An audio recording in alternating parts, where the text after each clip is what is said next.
ನನ್ನ ಗಮನಕ್ಕೆ ಆನೆ ಲಕ್ಕೊಳ್ಳಿ ಹತ್ರ ಇದರಲ್ಲಿ ಬಂತು, ಫಸ್ಟ್ ಕೆಂಚನಾಳ್ ಹತ್ರ ಎಲ್ಲ ಬಂತು. ಅಲ್ಲಿ ಬಂದಾಗ ಅಲ್ಲಿಯ ಫಾರೆಸ್ಟ್ ಇಲಾಖೆಗೆಲ್ಲ ಹೇಳಿ ಅವರೆಲ್ಲರೂ ಸೇರಿ ಆ ಕಡೆಯಿಂದ ಓಡಿಸಿದ್ರು.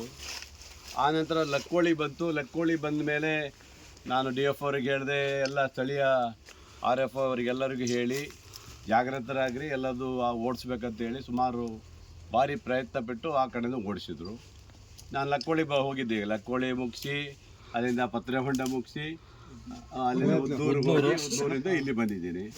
ಸುಮಾರಷ್ಟು ಹಾಳಾಗಿದೆ. ಈಗ ಬಹುಶಃ ತೆಂಗಿನ ಮರ ಹೋಗಿದೆ, ಅಡಿಕೆ ಮರ ಹೋಗಿದೆ, ಬಾಳೆ ಮರ ಹೋಗಿದೆ, ಆಮೇಲೆ ಜೋಳ ಹಾಳು ಮಾಡಿದೆ, ಎಲ್ಲ ಶುಂಠಿ ಹಾಳು ಮಾಡಿದೆ. ಇವಕ್ಕೆಲ್ಲವಕ್ಕೂ ಈಗಾಗಲೇ ಲೀಸ್ಟ್ ಮಾಡಿದ್ದಾರೆ, ಯಾರ್ಯಾರ್ದು ರೈತರದ್ದು ಹಾಳಾಗಿದೆ ಲೀಸ್ಟ್ ಮಾಡಿದ್ದಾರೆ. ಅದಕ್ಕೆ ಈಗ DF ಅವರು ಅವರ ಎಲ್ಲ ಸಿಬ್ಬಂದಿಗಳು ಎಲ್ಲರ ಹೆಸರನ್ನು ನೋಟ್ ಮಾಡ್ಕೊಂಡಿದ್ದಾರೆ. ಯಾಕಂದರೆ ಇವತ್ತು ರೈತ ಬರಗಾಲ ಆಗಿದ್ದರಿಂದ ಈ ಸರಿ ಏನೋ ಕುಲ್ಡಾ ಪಲ್ಡಾ ಬೆಳ್ಕೊಂಡಿದ್ದಾರೆ. ಅದರಲ್ಲೂ ಸ್ವಲ್ಪ ಹಾಳಾಗಿಬಿಟ್ರೆ ಅವ್ರ ಮುಂದಿನ ಬದುಕು ಭಾಳ ಕಷ್ಟ ಆಗುತ್ತೆ. ಅದಕ್ಕೂ ಸಹ ಈಗಾಗಲೇ ಸರ್ಕಾರ ಲೆವೆಲಲ್ಲಿ ಈಗಾಗಲೇ ಫಾರೆಸ್ಟ್ ಇಲಾಖೆಯಲ್ಲಿ ಹಾನಿಗಾದವರಿಗೂ ಸಹ ಕೊಡಲಿಕ್ಕೆ ಅವಕಾಶ ಇದೆ. ಅದರಿಂದ ಅದನ್ನು DF ಅವರು ತುಂಬ ಚೆನ್ನಾಗಿ ಕೆಲಸ ಮಾಡಿದ್ದಾರೆ. ಮತ್ತು ಇಲ್ಲಿ ನಮ್ಮ ಎಲ್ಲರೂ ಸಿಬ್ಬಂದಿಗಳು ಪಾಪ ಎಲ್ಲರೂ ಸಹಕಾರ ಕೊಟ್ಟಿದ್ದಾರೆ. ಈಗ ಮಾವುತರನ್ನು ಒಂದಿಷ್ಟು ಜನ ಕಳಿಸಿದ್ದಾರೆ, ಬಂದಿದ್ದಾರೆ. ಇನ್ನೂ ಸಾಕಾಗಲ್ಲ, ಹೇಳಿದ್ದೀನಿ DF ಅವ್ರಿಗೆ ಹೇಳಿದ್ದೀನಿ, ಇನ್ನೂ ಒಂದು 5-6 ಜನ ಕಳಿಸಿ ಎಲ್ಲೆಲ್ಲಿ ಆನೆ ಬರುತ್ತಾ ಅವ್ರು ಬಂದು, ಅವರಿಗೂ ಪ್ಲ್ಯಾನ್ ಎಲ್ಲ ಗೊತ್ತಿರ್ತೈತೆ ಆನೆ ಓಡಿಸೋದು ಹೇಗೆ ಅಂತ. ಎಲ್ಲರೂ ಸೇರಿ ಊದದ್ದು ಬರ್ತದಲ್ಲ ಅದನ್ನೆಲ್ಲ ತಗೊಳ್ಳಿ.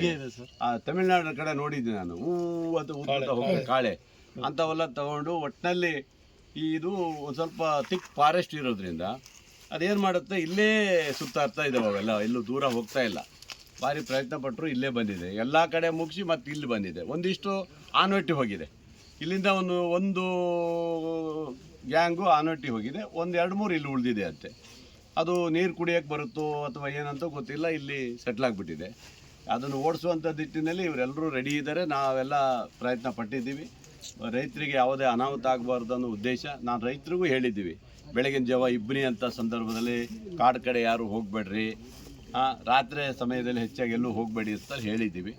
ಆದರೂ ಭಾಳ ಹುಷಾರಾಗಿರಬೇಕು, ಮನುಷ್ಯರಿಗೆ ಯಾರಿಗೂ ತೊಂದರೆ ಕೊಟ್ಟಿಲ್ಲ. ಇನ್ನೊಂದು ಸರಿ ನಮ್ಮ ಆವಿನಹಳ್ಳಿ ಹತ್ರ ಒಂದು ಆನೆ ಬಂತು, ಒಂದು ಮಹಿಳೆಗೆ ತುಳಿದ್ಬಿಟ್ಟು ಹೋಗ್ಬಿಟ್ಟಿತ್ತು. ಭಾಳ ಅನಾಹುತ ಆಯಿತು. ಆ ಮಹಿಳೆ ತಕ್ಷಣ ತೀರ್ಕೊಂಡ್ಬಿಟ್ಟಿದ್ರು. ಆ ಥರ ಅನಾಹುತ ಆಗೋದು ಬೇಡ ಅಂತೇಳಿ ಮುಂಜಾಗ್ರತವಾಗಿ ಎಲ್ಲ ಊರಲ್ಲೂ ಸಹ ಈಗಾಗಲೇ ಗೊತ್ತಾಗಿದೆ, ಹುಷಾರಾಗಿರಿ ಅಂತ ಹೇಳಿದ್ದೀವಿ. ಮತ್ತು ಆನೆ ಓಡಿಸುವಂಥ ಕೆಲಸದಲ್ಲಿ ನಮ್ಮ ಇಲಾಖೆ ಸಂಪೂರ್ಣ ಕೆಲಸ ಮಾಡಿದೆ.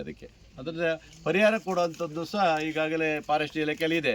ಈಗ ಹಂದಿ ಕಚ್ಚಿದರೆ, ಚಿರತೆ ಅಟ್ಯಾಕ್ ಮಾಡಿದರೆ ಅಥವಾ ಕರಡಿ ಅಟ್ಯಾಕ್ ಮಾಡಿದರೆ ಇವೆಲ್ಲವನ್ನು ಕೊಡಲಿಕ್ಕೆ ಅವಕಾಶ ಇದೆ. ಹಾಗೆ ಬೆಳೆ ಹಾನಿ ಆದರೂ ಸಹ ಆನೆಗಳು ಹಾನಿ ಮಾಡಿದ್ದಕ್ಕೂ ಕೊಡಲಿಕ್ಕೆ ಅವಕಾಶ ಇದೆ.